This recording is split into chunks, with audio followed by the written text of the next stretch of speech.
안녕하세요. 오늘은 출애굽기 22장 21절 말씀을 나눠보도록 하겠습니다. 이방 나그네에 대한 이제 본문이 되겠습니다. 먼저 아셔야 될 것은 이스라엘 백성이 애굽 땅을 떠날 때 순수하게 이스라엘 백성만 떠난 게 아니고요. 그 애굽 땅에 있는 일부 소수 민족이 있었습니다. 이 사람들이 일부가 이스라엘 백성과 함께 떠나게 되었다.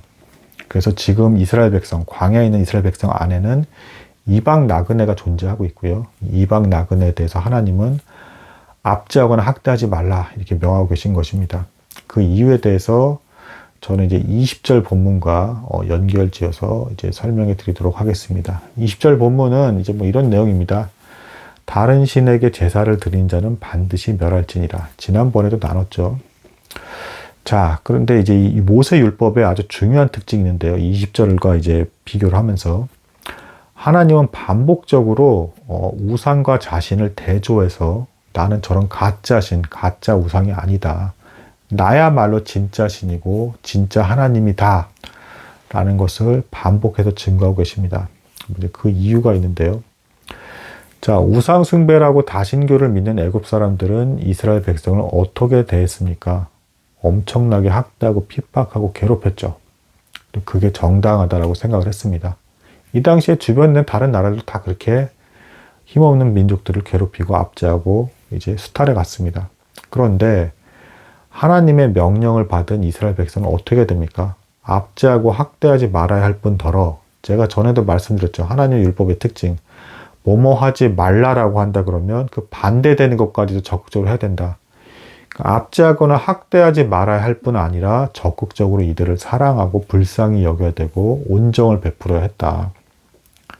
자, 이것은 다른 주변의 모든 나라들과 완전히 구별된 행동이 되겠습니다. 하나님은 이렇게 자기의 백성을 구별하는 형태로서 자신을 증거하고 계시하십니다. 무슨 얘기냐면, 자, 20절, 다른 신에게 제사를 드린다라고 했죠. 다른 신들이 제사를 드리는 방식은 뭐였습니까? 조각상을 만들고 눈에 보이는 어떤 형체를 만들어서 그 숨도 못 쉬고 아무 능력도 없는 생명도 없는 그걸 두고 그게 우리의 신의 모습이다라고 하면서 거기에 숭배를 했죠. 근데 하나님은 어떻습니까? 도무지 그런 형상을 만들지 말라 하셨죠.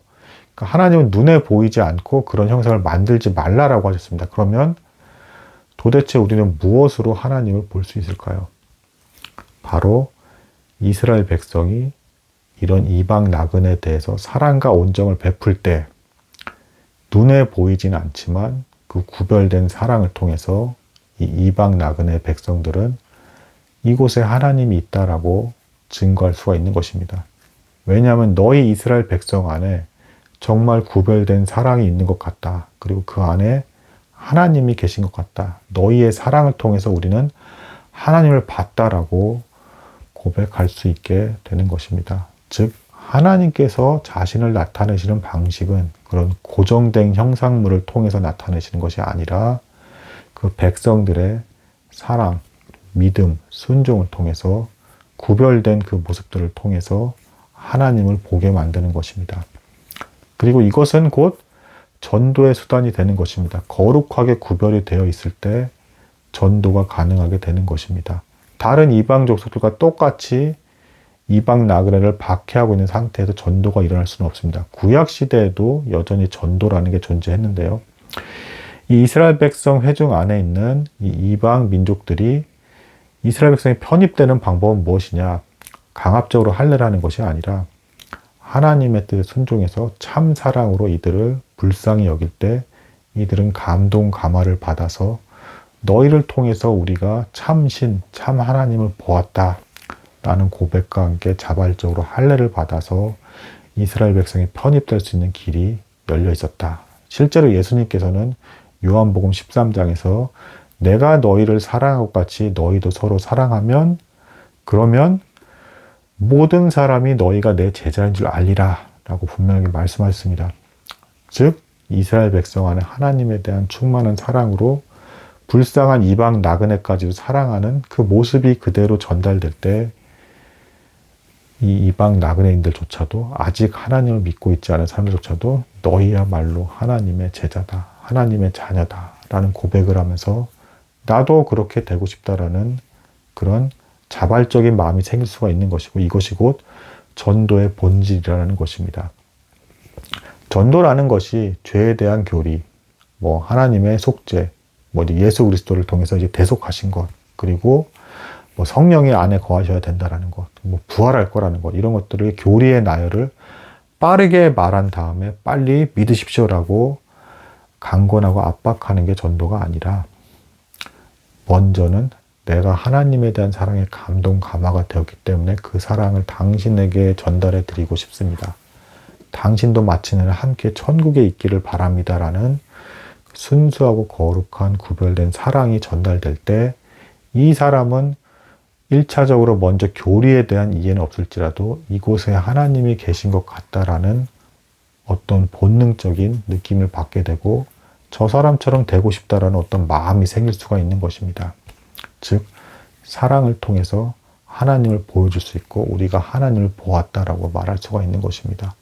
즉, 복음을 전달할 때의 본질도 재빨리 교리를 전하고 믿음을 억압하면서 유도해내는 형태의 어떤 전도가 아니라, 진짜 참 사랑으로서 이 사람이 잘 되기는 바라는 마음으로, 구원에 이르길 바라는 마음으로 먼저 사랑을 베풀 때, 그때 이제 자발적으로 마음의 문이 열리면서 하나님을 받아들일 수 있는 상태가 될 수 있다라는 것입니다. 그래서 이게 거룩하게 구별되는 것에 대한 중요성의 이유는 곧 1차적으로 또 전도에 대한 것이 있을 수 있고, 하나님을 보게 하는 방법은 곧 그렇게 구별된 사랑과 믿음과 소망을 통한 순종의 삶을 통해서 하나님을 보여줄 수 있는 것이다. 형상물을 통해서 보여줄 수 있는 것이 아니다라는 것입니다. 그래서 저와 마찬가지로 여러분들도 하나님께서 보여주시는 거룩한 사랑에 대한 감동, 감화가 일어나서 이러한 마음으로 변화된 삶으로서 다른 사람, 믿지 않는 사람에게까지도 구별된 사랑을 베풀 수 있는 사람이 되었을 때, 그들은 마침내 누군가는 그 사랑을 통해서 하나님을 보고 나 역시도 하나님을 믿고 싶다, 회개하고 나오는 그런 역사가 일어날 수 있다는 것입니다. 그런 의미에서 하나님은 이방 나그네조차도 압제하거나 항따지 말고 오히려 사랑과 온정을 베풀어라. 이들이 너희의 회중으로 돌이켜서 내 백성이 될 수 있을 것이다 라는 전도의 개념이 구약시대에도 이미 있었다. 아브라함의 장막에서도 그런 모습이 보여졌다. 실제로 아브라함도 나그네들을 선대했고 그로 인해서 소돔과 고모라 사건 때 그들을 위해서 기도할 수가 있었다라는 본을 볼 수가 있다라는 것입니다. 그래서 우리는 구별된 어떤 사랑에 대한 갈망과 그것이 드러나기를 바라면서, 그것이 드러날 때 하나님을 보았다라고 말할 수 있는 이것을 인정하면서 살아가야 된다라는 것을 가르쳐주는 본문이 오늘 출애굽기 22장 21절 말씀이 되겠습니다. 오늘 여기까지 나누도록 하겠습니다. 감사합니다.